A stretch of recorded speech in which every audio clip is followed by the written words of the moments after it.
Mkononi ya Vodacom imekabidhi zawadi kwa washindi wa shindano la Vodacom Mega Promo linaloendelea kwenye mikoa mbalimbali hapa nchini. Miongoni mwa zawadi hizo pamoja na seti ya televisheni na pesa taslimu yatolewa kwa washindi 10 wa shindano hilo. Hii hapa ni taarifa kamili. Hafla ya ukabidhi zawadi hizo imefanyika jijini Dar es Salaam, ambapo mkuu wa mauzo wa Vodacom katika kanda ya Pwani, Atilio Lupala, ametoa televisheni 5 kwa washindi 5 na pesa taslim shilingi milioni 11 kwa kila mshindi mmoja kati ya washindi wengine 5 wa shindano hilo. Baada ya ukabidhi zawadi hizo, Atilio anaelezea namna mchakato wa kuwapata washindi hao ulivyofanyika kwa ushirikiano na shirika la bahati nasibu la taifa. Mchakato mzima wa kumpata mshindi ni kwamba unatuma ile message alafu unaingia kwenye draw. Halafu ndugu zetu wa shirika la bahati nasibu wanakuepo wakati tunachezesha ile bahati nasibu, na mshindi anapatikana kwa njia ya mchezo wa kubahatisha. Kwa hiyo kupitia bahati nasibu wawakilishi wetu, basi mshindi anapatikana.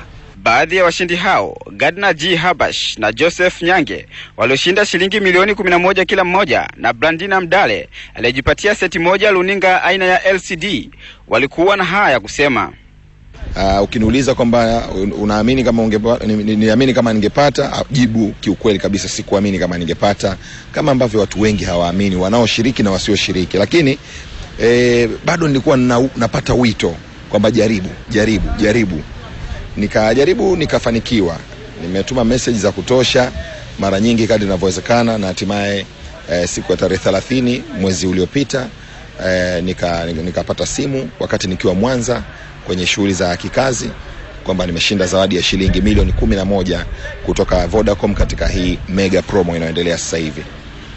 Nimetuma message sikumbuki, lakini kama wiki 2 hivi nimetuma mfululizo, kwa sababu kwa siku unatuma message 2. Napokea kwa furaha sana, ila mwanzoni nilisita nilivyopigiwa simu. Maanake janake mkuu wa wilaya Rombo alikuwa ametapeliwa na jamaa alijifanya mfanyakazi wa Airtel. Kwa hiyo sikuamini, walivyonipigia mara ya 2 na mara ya 3 nikasikia kwenye Radio Clouds. Shindano hilo la Vodacom Mega Promo linafanyika kila siku likishirikisha wateja wa kampuni hiyo katika mikoa yote ya Tanzania, ambapo kila siku wanapatikana mshindi mmoja, na washindi 10 wa jumla hutangazwa kila baada ya siku 10 na ukabidhiwa zawadi zao kwa pamoja. Shaban Kapele, Star TV, Dar es Salaam.